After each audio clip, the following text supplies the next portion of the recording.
As a reminder, the program today is going to be recorded and it will be posted on our website. We will also send you the slide deck after you complete the post-program survey that you'll receive when you leave this Zoom. For housekeeping, as a reminder, please keep your mics muted when not speaking. When we invite live questions, unmute and speak up, or raise your Zoom hand. You can raise your hand using the React button and the Raise Hand tool here.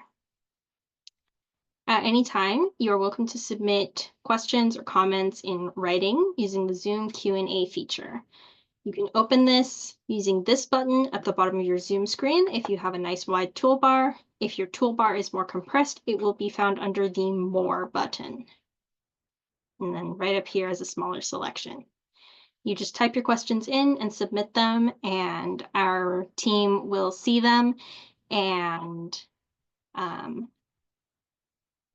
they will be answered during the Q&A breaks as we progress through the presentations.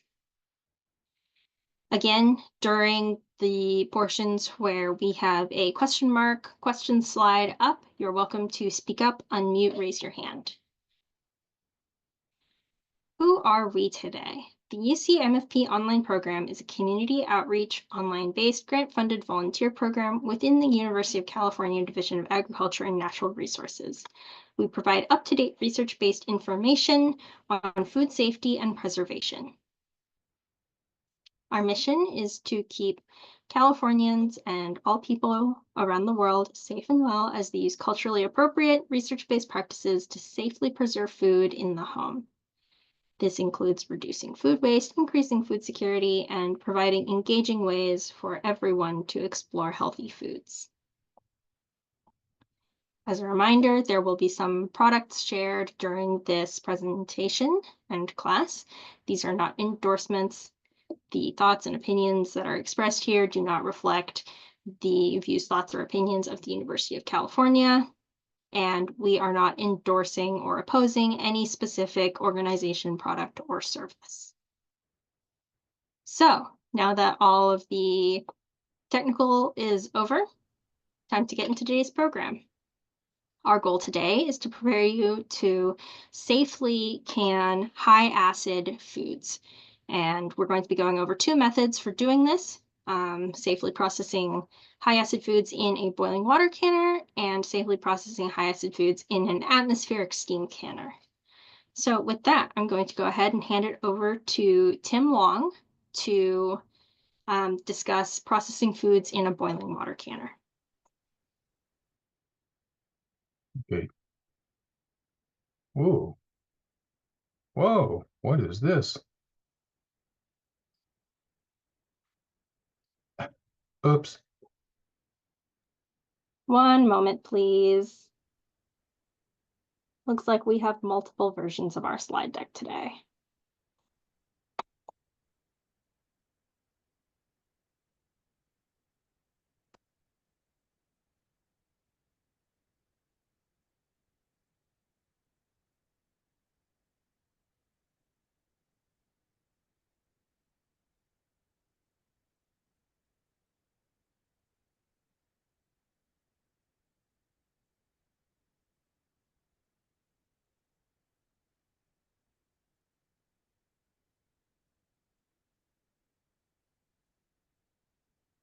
There we go. Take it away, Tim. Okay, next slide.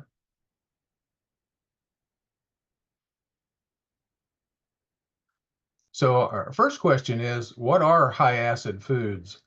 For safe water bath canning, high-acid foods include fruits, fruit juices, jams, jellies, most tomatoes, pickles, relishes, salsas, chutneys, sauces, vinegars, and condiments, all with a pH of 4.6 or lower.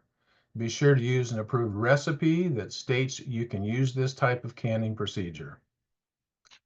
Next.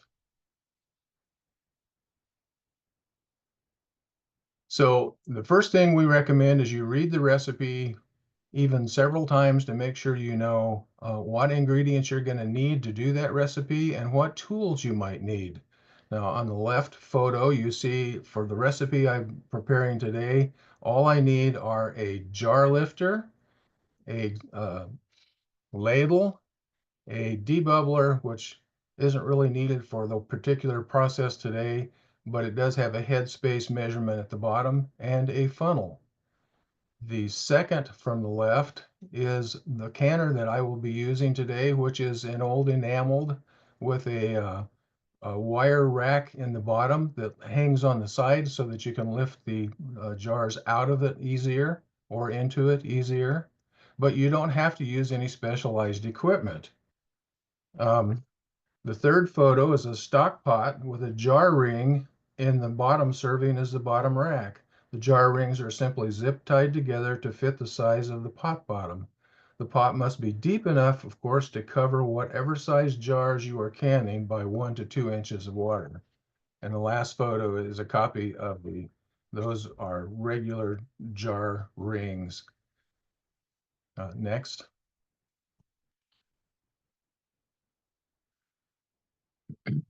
So your next step is preparing the jars and the lids. You should check the jars for any nicks or cracks or uneven rims. Check the lids to avoid scratches, uneven or missing sealing compound. Check that the ring bands actually fit the jars. Wash the jars, lids, and ring bands in hot soapy water, rinse and drain. Sterilize jars if they will be processed for less than 10 minutes by covering jars in boiling water for 10 minutes. Jars processed 10 minutes or more do not need to be sterilized. Place the jars that will be filled with the hot product in 180-degree water to heat the jars before filling. This may be in water heating in the canner or a separate pan. Another option for heating jars is to wash them in the dishwasher, and time to remove the jars from the dishwasher when you are ready to use them must be added in. Heating jar lids is optional. Check the jar lid manufacturer to see what their recommendation is, but most these days certainly do not have to be boiled or even heated up. So next.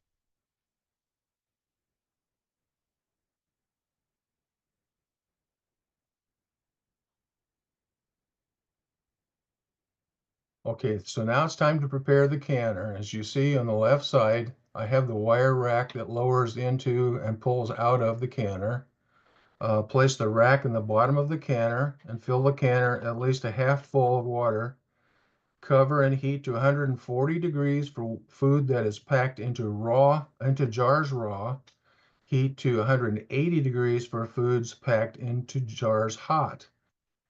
Heat an additional pan of water to have in reserve for filling the canner later. And on the right is a instant read thermometer that I use to check the water temperature for the hot pack. Okay, next slide. If you, I guess we won't play those two videos. It's basically what it was showing was an adjustment of the boiling rate. So what the boiling rate that you want for processing is what our coordinator refers to as a slow jazzy roll, as opposed to what would have been shown on the right-hand side, which is a hardcore rock and roll. And you can see, well, no, you can't see anything in there, but it would be steamier and about to boil out of the pot. It would be rolling so hard. That is unnecessary. Okay, next slide. At this point, you should be preparing the food. Now, the recipe I'm using in this presentation is from the Ball Canning book, and it's called Strawberry Lemonade Concentrate. The preparation is not part of this actual presentation, but is shown being processed in the following slides, because this is basically a presentation on the process of uh, using the canner, not in preparing a particular recipe. But I did want you to see the end result, so I used a real recipe. Okay, next slide. Well, sorry, I lost all the videos here. The first one, the video would have shown removing the jars from the hot water and placing them on a towel and readying them to be filled. The next slide on top to the right is shown the ladle filling the jar through the funnel. The next on the bottom row left is the headspace indicator, which in this case it is a 1/4 inch. The lowest measurement is a 1/4 inch on this jar. And in the next one, use the correct headspace, a 1/2 inch for most fruits, pickles, relishes, and about a 1/4 inch for jams and jellies. If need be, remove air bubbles with a bubble freer or plastic knife. Wipe the jar rims, and it's the second photo from the left.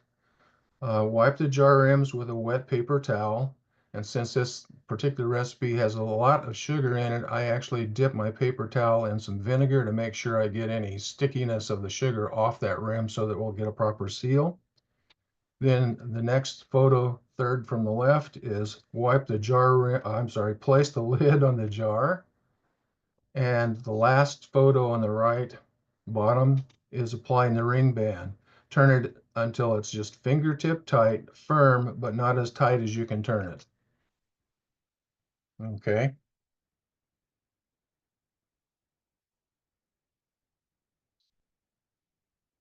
Then you fill the canner. This is a photo of me holding the jar with the jar lifter and placing it down inside the rack. Use a jar lifter to place the filled and capped jar into the canner. Jars may touch but should not be wedged against each other tightly. Check the level of the water. It should be at least 1 inch above the top of the jars. Add additional hot water if necessary to bring it to that level. Okay. Again, oh darn, this was a good video too. It showed that the easy, gentle rolling boil of the jars in that canner, but we'll have to correct that for our next thing. And on the right is my timer. In this case, since we are hot packing and I am under 1,000 feet, actually at 88 feet foot elevation, it is processed. This particular recipe is processed for 15 minutes. You start counting processing time when the canner reaches a steady boil. So when you first put the jars in, it probably is not boiling. It's still about that 180 where you sterilize the jars. Process the product for the time given in your recipe. Set a timer and adjust for altitude. If the canner does stop boiling, you must start the processing time over. Okay, next slide. This is a processing time adjustment for altitude. As you can see, in the first column is the altitude, and then meters, and then increased processing time. So if you are, unlike me, from 1,001 to 3,000 feet, you need to increase your processing time by 5 minutes. 3,000 to 6,000, obviously, 10 minutes, and so forth. You need to adjust the processing times for canning at higher altitudes because the boiling point of water decreases, meaning the temperature needed to kill harmful pathogens may not be reached, potentially leading to unsafe food. At higher altitudes, the atmospheric pressure is lower, which causes water to boil at a lower temperature than at sea level, which is 212 degrees Fahrenheit. Okay, next slide. The cool down period for your product, turn off the heat, remove the canner if you're using on an electric burner, because electric burners obviously slow down or cool down much quicker than a gas burner would. Only as soon as it's safe to do so. Remove the cover from the canner and allow the jars to sit in the water for at least 5 minutes. Okay. Then you remove the jars. Again, my video failed. I'm sorry, I apologize for that. Prepare the counter for the jars. Place a double layer of dry dish towels on the counter away from drafts or use cutting boards. Keep jars level, don't tip them. Use a jar lifter to remove the jars to the prepared counter. Support the jars with a folded dry dish towel or hot pad. Place the jars at least 1 inch apart so air can circulate around the jars to cool them. Do not retighten the ring bands. Next slide. And in storing your jars, once they have cooled, you should remove the ring bands after they've air cooled for 12 to 24 hours. The first photo on the left shows me lifting a jar by the lid, or by the lid after having removed the ring. Check the lids for seals. The center of the lid curves down and the lid will not lift off. And then you can wash the jars, dry, and label them. Store the jars in a clean, cool, dark place. Wash ring bands and store them separately. Okay, next slide. Unseal jars. You have three options. Number one, remove the lid and band. Inspect for a chipped rim, food residue on rim, or a flawed lid. Replace the jar if needed, or replace the lid and bands as directed above. Reprocess completely as directed above within 24 hours. Option 2 is to refrigerate the product and use it within 3 days. Option 3 is to adjust the headspace to 1.5 inches and freeze to use within 6 to 9 months. Okay, last slide is questions. Fire away. Remember, during these slides, you're welcome to speak up, unmute, or if you prefer to type your question, feel free to type it into the Q&A box, and one of our Q&A monitors will take a look and read it out for you.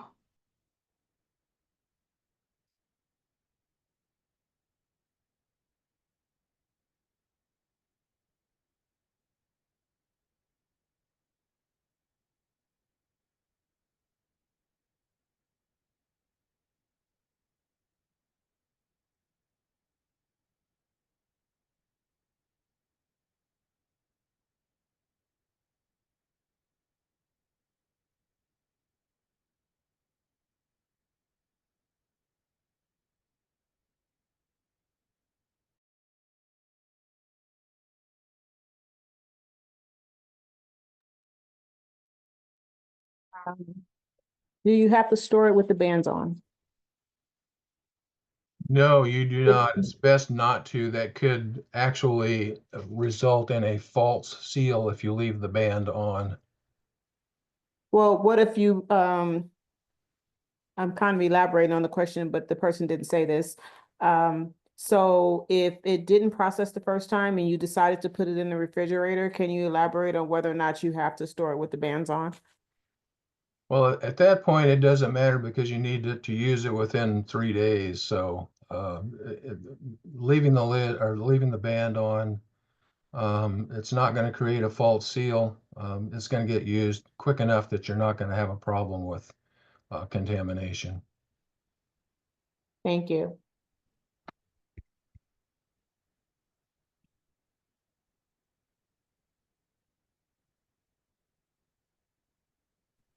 This may be a really stupid question, but the centerpiece, do you ever get rid of that? The centerpiece. I think she's referring to the lid. Oh, to Excuse me, the lid. Yeah, you should never reuse lids because once they've been sealed and depending on how old they are, that will impact the material that's on there to seal it. Um, you could, there's not too much else you can do with them. We always recommend that you use new seals or new lids each time that you preserve something. But the rings you can keep, correct? The rings, yes. And check your rings, and once you pull them off to make sure that they haven't developed some rust or gotten bent out of shape a little bit. And as long as they're in good shape, look all right, test them on a jar to make sure they work properly. You can use them until they don't work properly. So if I can interject on that one as well. So while the lids are made to be single use, there are some manufacturers, I want to say Ball is one of them, who are making a reusable lid and ring. They're not inexpensive, but they do exist, and they have been tested. I know Sue Mossbacher, who's our sort of in charge of the meta pieces, herself uses them. So you can purchase them, but they're not easy to find, and they are not inexpensive. But like Tim said, these sort of normal lids that we usually buy are intended for individual use. However, one of the things that I found good to use them for is actually to label plants. So take it, write on it, stick it in your garden. So there's a use for them after you've used them to can. That was the next question. So hopefully, it was answered to your liking. I think the ones you're referring to are called Tatler lids. I have another question. The question I have is that how do you know if a lid has been used? I mean, because I received a bunch of a bunch of jars with lids, but I don't know if they were used or not. Well, typically, if you look at the seal, compare it to one that you know is fresh and see how it does compare. If it's kind of smashed down and dirty or cracked, then I wouldn't use it. Now, I don't know. I tend to also mark my lids with, I showed the ones that I use the labels on, but I will also write on the lid when I use it, maybe the date or the particular method of processing, whether it was pressure canned or boiling water bath can. So if it's written on, you can probably assume that it's used. Thank Use you. a Sharpie for that.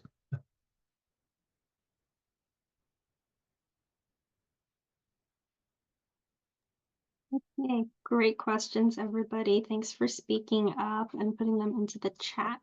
We're going to go ahead and move on to the second portion of today's class, which will be atmospheric steam canning with Paige. Great. Hi, everyone. So I am going to go over with you today how to use an atmospheric steam canner. Steam canners have actually been around for a long time, but have only recently been approved for use in home canning. The testing has been done to determine that they are safe to use, provided you are using the right kind of steam canner and, of course, using it following directions. So, next slide, please. So what is an atmospheric steam canner? So an atmospheric steam canner is a purpose-built home piece of home canning equipment. I have one right here that's used to preserve only high acid foods. So things like fruit, jam, the same things that are safe to preserve in a boiling water bath canner are safe to preserve in a steam canner. They operate at atmospheric pressure. So unlike a pressure canner, where the pressure inside the device is actually greater than the pressure outside, these are working, they're hot, and they're working at atmosphere, right? And so they really only have 3 parts to them. If you'd like to go to the next slide, please. Oh, sorry. I did want to mention this. Pressure canners cannot be used safely as steam canners. I know there are models that advertise themselves that way, but they're not designed to hold and store this, essentially the steam correctly. Because they vent from the top, right? That means, and of course, hot air rises. So as you're generating steam from below, from your heat source, steam is rising, right? What happens is the steam at the top is nice and hot, but we have actually no way of knowing either the pressure or the amount of steam that's at the bottom where your jars are. So in a nutshell, because we cannot regulate or have any way to know what the temperature is at the bottom of the cavity, they're really not safe to use because the whole point of all of this is heat penetration. And without knowing the heat, there's no way to know whether or not your product is getting hot enough for a long enough period of time to kill off pathogens. And that's the whole point of all of this. So you can steam can safely in something that is purpose built as a steam canner, not a multi-use product. Go to the next one. So what are the key features of steam canning? So I love my steam canner. Once I started using this, I sort of feel like I'll never water bath can again. So there's some features of this that are really some benefits. So first, steam canners use a fraction of the water of a boiling water bath canner, rather than having to fill a large pot, something that contains enough water to be able to not only submerge all your jars, but also have that 1 to 2 inches of headroom. Here, we only have maybe 2 inches of water in a shallow pan. So way less water, so less water waste, and also less, lifting it, carrying it around, filling it, all of that is just significantly simpler. The heats up and cools down much, much faster for the exact same reason. There's just less water. The device itself is really lightweight. My canner here weighs, I don't know the exact weight on it, but it's less than like 2 pounds. It's really lightweight. So if you are someone who has difficulty just maneuvering those big pots, this weighs almost nothing. And here's the great thing about these is that you don't need special recipes to use a steam canner. All the same recipes you have for water bath canning work in a steam canner too, including the processing time. So for example, Tim was showing how he made the strawberry lemonade concentrate, which has a processing time in a boiling water bath canner of 15 minutes. And the exact same thing is true in a steam canner. So I, the other day, also made the exact same recipe. Here's my jar of nice shelf-stable concentrate that I made in a steam canner. And again, processing time exactly the same. So you can just look at any recipe that has instructions for water bath canning and follow the exact same timing for your altitude. There are no differences there. So it's great for that. Go to the next one. Some limitations of this. So one, again, high acid canning only. I know that there are lots of sources online that talk about things like steaming or water bath canning or steam canning low acid foods, but for a really long period of time. That is absolutely unsafe. Water bath canners and steam canners simply do not get hot enough to kill off specifically Clostridium botulinum, which is the bacteria that causes botulism. Botulism is rare, but it's extremely dangerous. So they just don't get hot enough. The same thing is true of any sort of open canning process you may have heard of, flipping jars upside down, then it never gets hot enough to kill off, forget about botulism, Listeria, Salmonella, E. coli, any of those things. Same thing for oven canning, any of those things. So water bath canning and steam canning are absolutely safe for high acid foods only. A low acid is a whole other thing. We have a class coming up on that in a couple of weeks. The second limitation of this is processing time. So the maximum processing time in a steam canner is 45 minutes. And the reason for that is you simply just don't want to boil out the water. You have a lot less water in this than you do in a boiling water canner. So you really cannot have things that boil for a long time. Now, in reality, there are not that many foods that are processed in a boiling water bath canner for more than 45 minutes, but there are some tomato recipes and a few other things do. So, but note that if your processing time is 45 minutes or more, then a steam canner is not appropriate and you definitely want to use a boiling water bath canner instead. And then the last thing is that there's a little bit of a learning curve with a steam canner. So with a boiling water bath canner, you need to get it to boiling. And we all know what boiling looks like. You can look at it and tell that something is boiling. But with a steam canner, there's a little bit of a trick. And I'm going to do a demonstration in a minute and show you how do you know that it's hot enough. Because again, we don't have boiling water as a guide. So the next, please. So there are 3 parts to this. Well, technically 5 parts, but 3 parts to this. So the parts are, so this is the whole device you can see in one picture. And the parts are, we have the dome or the lid. This is the cavity that holds the steam. Inside here is a rack. And that's where my jars are sitting. And I'll show you that in just a moment. And then the pan that sits in the base or the base. And that's where the water is held. Next slide, please. So the other 2 parts that are kind of parts and kind of not are really important though. The next one is the steam vent. And this is really a very, very critical part of using a steam canner. All steam canners, regardless of your brand, all have a small vent in the side. Mine is kind of, I don't know how well you can see it. It's like a little hole right there. You can see it better in the picture. And this is how we can tell whether or not there's sufficient steam built up within this cavity to safely process your food. And then the last part which is kind of a part and kind of isn't, is some models of steam canner have an additional regulate, I don't want to use the word regulator, an indicator of some kind at the top. The picture you're seeing on the screen is from my steam canner. Just 2 weeks ago, we were testing a different model that had a different kind of dialy on the top. I know Elena has a steam canner that doesn't have one at all. And the thing that's really important to remember is that these can be kind of nifty tools. Like, for example, in mine, the little red indicator goes over to the green zone, and and you're supposed to be, that's supposed to be hot enough, right? There's a thermostat in here. The challenge again, though, is that that's the temperature at the top. And there's no way to calibrate these. So you're just sort of hoping that it's accurate. And so we do not recommend that this, if you purchase a steam canner that has some kind of indicator in its handle or lid, you can use it as a sort of secondary piece of information, but you should never assume that the information you're getting from this is completely accurate and that it is the guide you should be going by. You're always going to go by actually the steam coming out of the vent. And again, I'll demonstrate to you exactly what that looks like.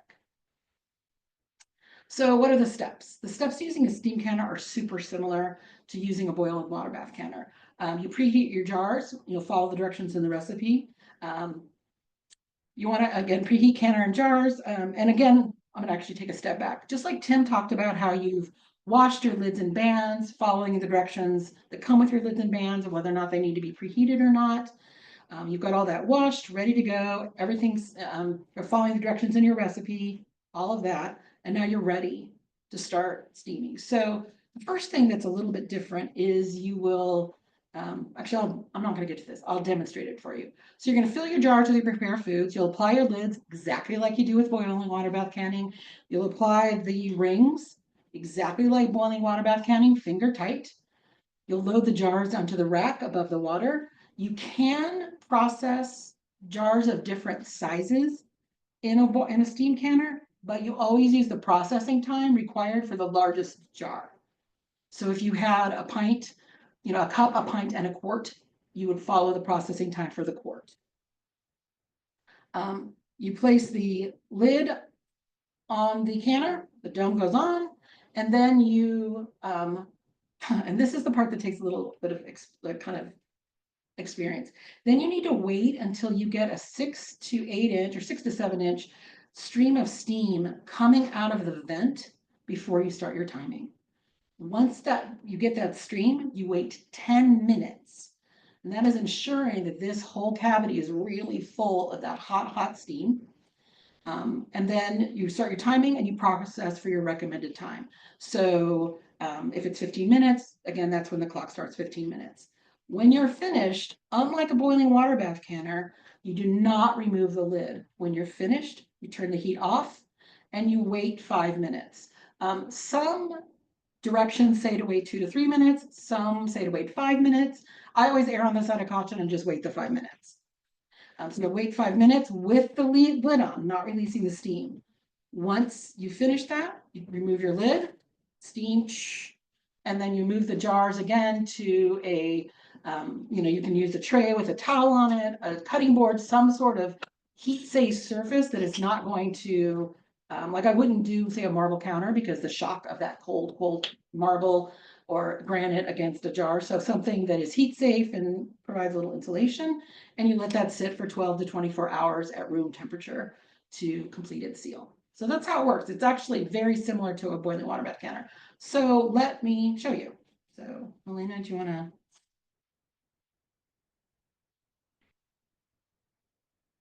Go to just pin me, and I should.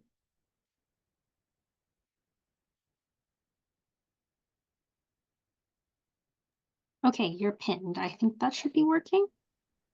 I still see your slide deck. Oh, now I see everybody. Hi, everyone. I don't know, can you guys see me big or do you see me small? Big. Excellent. All right, we'll go with it because I can see all of you. So here we are, my boiling water bath canner. And today, just so that we don't have to sit around and literally watch water boil, I'm actually going to can some water. So first things first, when we start canning, we have to sterilize our jars or heat our jars, depending on what we're doing.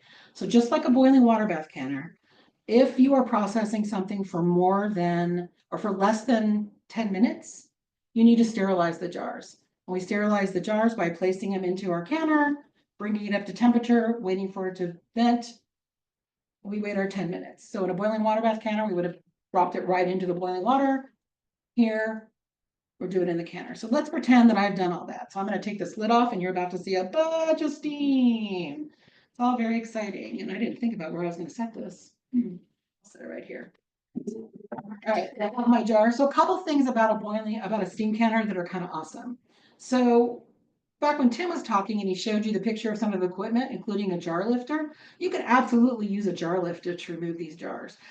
Little back note, notice that my jars are sitting upside down to sterilize or to heat. If I was doing a hot pack, I would do the same process, but I would have them turned upside down so they get nice and hot. And that steam is getting up inside those jars, again, to sterilize them. If you're processing for 10 minutes or longer, you don't need to sterilize jars. So unlike a boiling water bath canner where I have to reach into a big, huge pot of boiling water, I don't have that. Now, mind you, this is all quite hot, but something as simple as an oven mitt, right? Anything that's going to protect my hands from the heat can be used to manage the jars. And this is, to me, much easier than using a jar lifter. And I'm just setting this down on my counter. I have a tray here that is lined with a dish towel. So I'm setting my jars here. The other thing you can use is a silicone glove. These can also be purchased in cookware stores online. This is the pair I have. These are great. You can use these also in a boiling water bath canner, but remember, they will keep you, they do protect you when you put your hand in boiling water, but the heat penetrates, if you will. You won't get burned, but it's really hot. And you do need to be careful about how deep the water is. The water doesn't go down inside.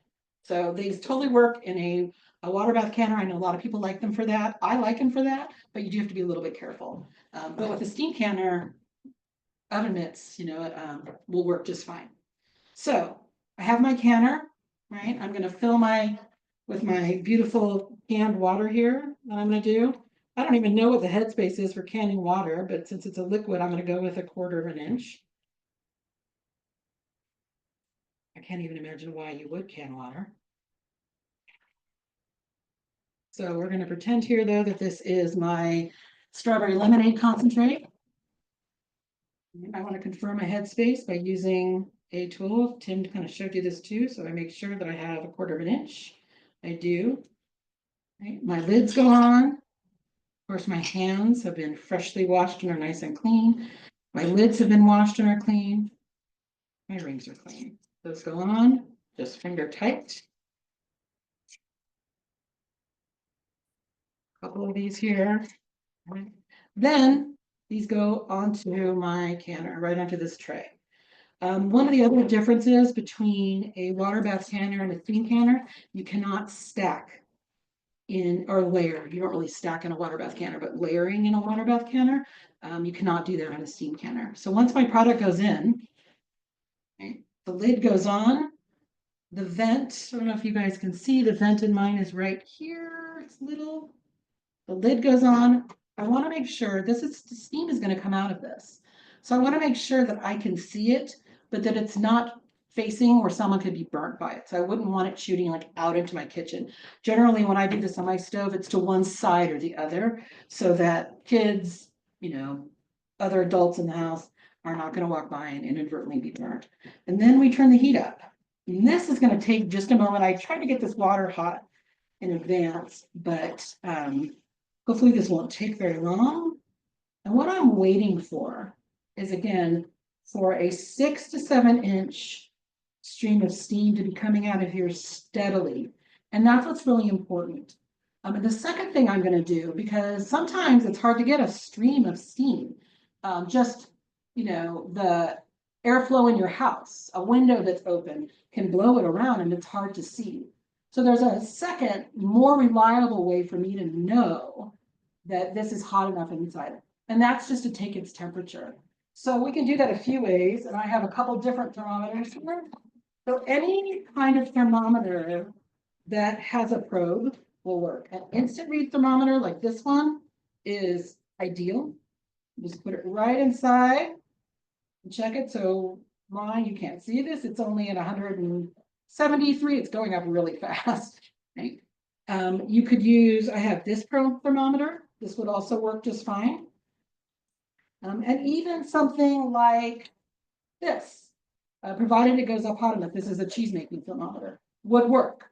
And the temperature you're looking for is between 210 and 212. So essentially, boiling water temperature, the same temperatures you're achieving in a boiling water bath canner. And I don't know if you guys can see it, but there's already steam coming out of this. And I'm going to do a little trick. I don't know if you can see it or not. This is just a bowl of ice. And if you pull it underneath, it should make that steam a little more visible. So I don't know. Can you guys see the steam? Maybe, maybe not. It's hard to tell. Yes, I can see the steam. Yeah, so I'm, again, a little ice underneath that to create some fog. That's a fun, get your kids involved. So I've got a good stream of steam coming out of this. And notice it didn't really take very long because I started off with hot water. But is it hot enough? And again, that's where my thermometer. So a moment ago when I checked this, it was 173 degrees. Let's pop that in there. Where are we? So we're at 208, 9, 10. So we're pretty much there. I like it to be 212, but 210, but between 210 and 212 is considered to be safe. So here we are at 212 degrees. So now I've confirmed that it's hot enough. And now I start my time. So we're going to pretend that through the magic of the internet that we've spent, I don't know, 10 minutes processing this, and we're going to be finished. And when we're finished, all we do is turn the heat off and we're going to wait 5 minutes. Now, one thing I do want to note, I'm trying to get this to do this so you can see it, is that sometimes you get too much steam.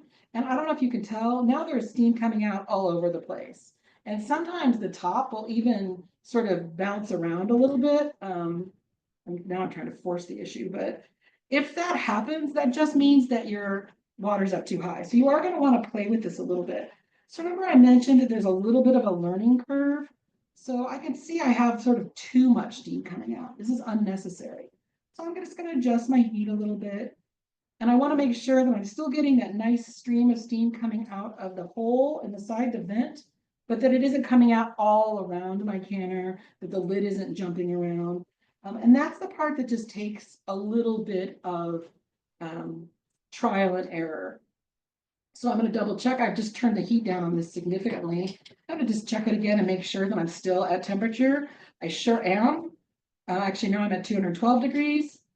So I can finish my processing. When I'm finished, I turn my heat off and I wait for 5 minutes before I open my jars or before I open the lid. So let's pretend that 5 minutes has passed. I'm going to remove the lid again. Steam burns. So we're going to pull the lid toward us. So again, the steam going away from us. You know, whether or not you have, if you have children around, you know your children better than we do, but again, you're just going to want to be safe. You know whether or not this is something that they can handle. Well, we do want to be careful. And now I can remove my jars, set them on my prepared. I usually, when I can, I just use a cookie sheet with a towel on it. And again, unlike a boiling water bath canner, I don't have to use a jar lifter. I can use something, as long as it's something thick enough to protect you from the heat of the jars. Remember, they are a little bit damp. So you want to make sure that whatever you're using is either quite thick or not so absorbent that it might, again, the hot water would penetrate or, you know, soak into the fabric. Or if you're, you know, you can use a jar lifter too. So I'm going to remove these, of course, going straight up and down. I don't want to tip them. I'll set them on my surface. And I'm finished. But the beauty of this is that now I only have a little bit of water that I need to get rid of. I don't have a giant pot of hot steaming water. Oh, one of these actually just sealed. I don't know if you heard the pop. I have a jar of water. So this takes, you know, again, just a few minutes to cool down compared to that big pot of water. and pretty easy to then discard. Not so much water. I usually use it to water plants. But that's it. That's how you use a steam canner. They're, I think, really easy to use. A couple of things I will mention, they do come in a couple different metals. So mine is aluminum, which again does not work on an induction surface.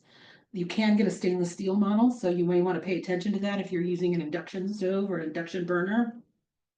And the second thing, and I can't really show you this because it is really hot, but because it's aluminum, the inside of it does tend to get discolored from just the minerals and things in the water in your home. And again, totally safe, completely normal, nothing for you to be concerned about.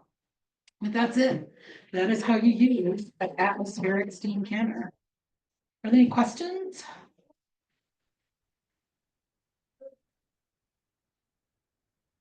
How much are they? You know, they vary in price, but they are less expensive than, say, like a pressure canner. I can't, again, oh, another one of these just sealed. That's really funny considering they processed for a minute. I want to say you can definitely get one for less than $100. And if you sort of pay attention, you could definitely get one probably for closer to 50. They're a pretty basic item. So then they don't tend to be really expensive. Stainless steel, a little more expensive than the aluminum. But generally a pretty easy to find, easy to get. And actually, we talked about this cooling. This is actually already cooled enough that I can, it's hot, but it's not gonna burn me that quick. Okay, we have two questions on the question and answer. The first one is, so technically, if you're venting steam for 10 minutes, you can only process recipes that are 35 minutes or less, correct? No, so the testing takes that into account.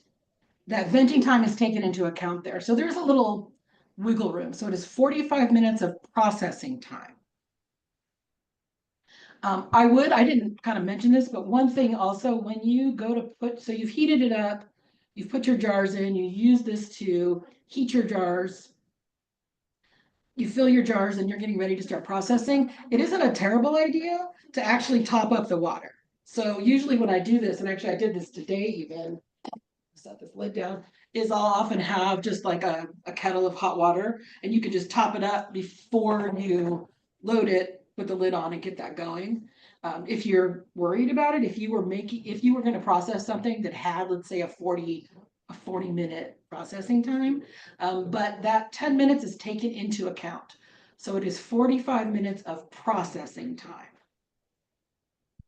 Okay, the next question is, how can you tell that you've run out of water in the base? Can you take off the lid to check? What do you do if this happens before your full processing time? Those are excellent questions. So you can tell if you've run out of water because the steam isn't coming out anymore. So that actually brings up a good point, is that all of these things, you don't want to really walk away too much. Now, do you have to stand for 45 minutes and stare at it? No, but you should be checking on it frequently. So if steam isn't coming out, either the temperature has dropped or you've run out of water. And in either case, you need to start over. So let's say, like back to my lemonade that had a 15-minute processing time, and I'm like, oh, it's only been 10 minutes, and I realize, shoot, there's no steam. I don't get it back up to temperature and add and just do the remaining 5 minutes. You start over as if you have not processed it yet. So bringing it back up to temperature, waiting the 10 minutes for the cavity is filled. I've waited my 10 minutes. I've verified I'm at the right temperature, and then I'm going to start processing for an additional 15 minutes. And there's also, if you can put a coin down at the bottom, the coin will start dancing around when the water runs out. Oh, that's a great idea. I had no great tip. Okay, next question. After processing, is there any detriment to food quality by waiting longer than 5 minutes? My kitchen is usually very cool, and I get instant siphoning on everything when I crack the dome after 5 minutes. I don't know where you would have, that's a good question, and maybe Tim or Elena have an answer, but I don't know why it would be problematic other than you're sort of processing longer. So potentially something could get, you could end up with something that's a little sort of limper, soggy, or more cooked. I would think for something like a jam or a jelly, that's not going to make a huge amount of difference because we're talking about processing times of, 5 minutes anyway. But I know what you mean. I live in a cool climate, and my kitchen is like never more than 65 degrees. Um, However, I would say if you're having siphoning all the time, you may also want to look at whether or not you're really carefully debubbling, really making sure you're getting the air out. Now, I didn't need to remove the air from something like this because it's a jar of water. I would see if there were bubbles in it. But for something again more solid, that you're getting all the air out, and that your head space is what it's supposed to be. Because if you have not enough head space, can also cause siphoning. Or Because you can I, wait a little longer than the 5 minutes. 10 minutes won't hurt. yeah, I don't think so. All right, thank you.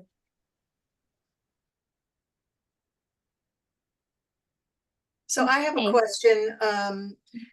VKP Brands has developed a combination water bath and steam canner. It essentially looks like a water bath canner, but it comes with a rack.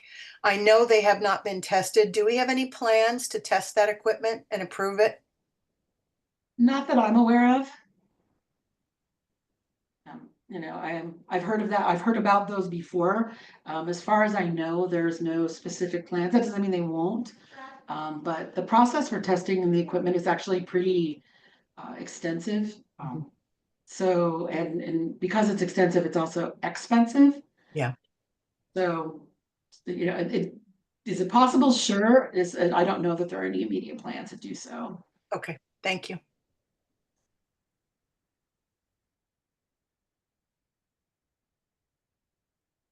There are no other questions in the Q&A. Oh, the one just came up. Does the USDA do the testing? So the USDA helps fund the testing. The testing is usually done through university cooperative extensions, but not by volunteers like myself and Tim and Elena. The testing is actually done, in labs. They do pretty extensive testing. Then they actually write up the results. It is peer reviewed, just like any other academic, academic research. And then once it's published and peer reviewed, at that point, those results are sent back to the USDA and then those official recommendations. So for example, steam canners have been around for a long time, but it wasn't until the University of Wisconsin, I believe, did the research to actually establish that the heat penetration when processing a steam canner was sufficient to actually kill pathogens necessary to make our food safe to consume. So it's done through through universities. But the USDA does fund quite a bit of it. Awesome. Great questions, everybody. We're going to go ahead and move on to the wrap-up portion of our presentation today. So I'll Again, just be doing it really quickly. I'm sorry to interrupt. I'd like to mention something that we kind of talked about mentioning to people, and it's more of a warning than anything. As you're out there Googling or YouTubing or whatever, you may run across this particular method for canning that is not approved. And let me give you the reasons why. It's called open kettle canning, and it sounds like a good thing, like water bath canning.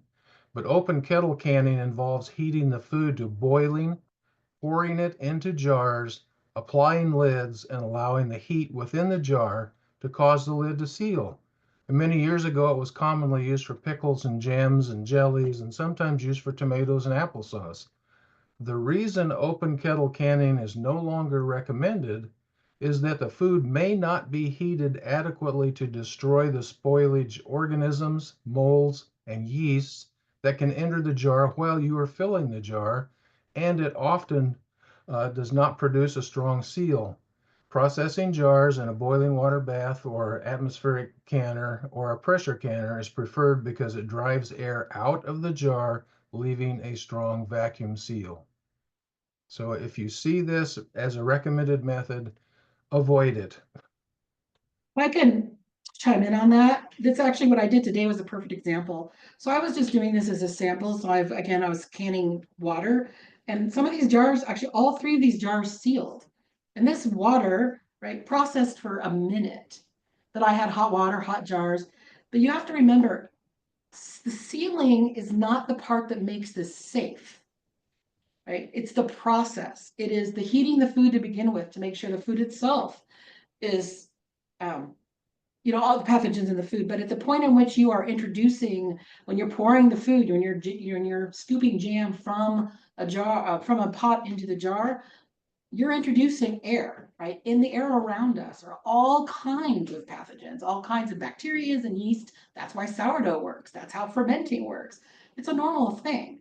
But if we just stick it in a jar, so inadvertently, because it's in the air, and as we're pouring, we're actually aerating dust, things off our clothing, whatever it is. The dog runs by and kicks something up. All these things are around us all the time, but now you've sealed it in a jar.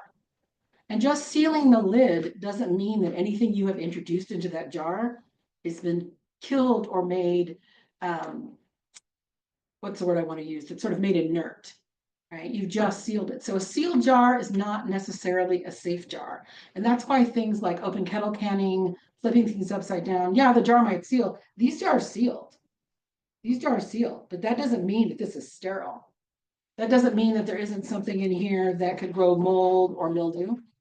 Right? All of that's entirely possible because it simply didn't process long enough to have killed off anything that has been introduced. And we like to think that, none of this stuff is living around us, but all of it's living around us all the time. That's why, again, as Tim was mentioning, it's the process that makes this safe, not just the seal. And that's why these methods are really not recommended. And just, we tell you, please don't do it. And my favorite is a lot of them get recommended as like a European method. So we made it okay because it's French. And this is no diss to the French, but calling it European doesn't make it a good idea. Great. Thanks, guys. So we have other programs that you guys are welcome to attend. We also have a monthly newsletter that goes out. We have a Facebook page and an Instagram page. Please follow us, subscribe. We also have a help desk where you can ask questions in a message. And there will be more opportunities to become a master food preserver yourself. Those classes are run on a yearly schedule. Some more of our upcoming online events. We have our monthly Ask a Master Food Preserver program coming up next week, actually this week, technically, March 2nd, 7 to 8 p.m. You're welcome to sign up. We also have an upcoming kombucha class and the sequel to this class, Canning Basics 2, Low Acid Canning, where we will be covering pressure canning, coming up in April. As always, you're going to receive a post-event survey once you leave this Zoom. It will pop up in your browser. You need to fill that out in order to have this slide deck sent to you. Oh, did I have a typo in there for that? Once you have this slide deck sent to you, you will also receive the resources that we used to create this class here on this very last slide. So thank you everybody for attending. Hope to see you in some of our upcoming offerings.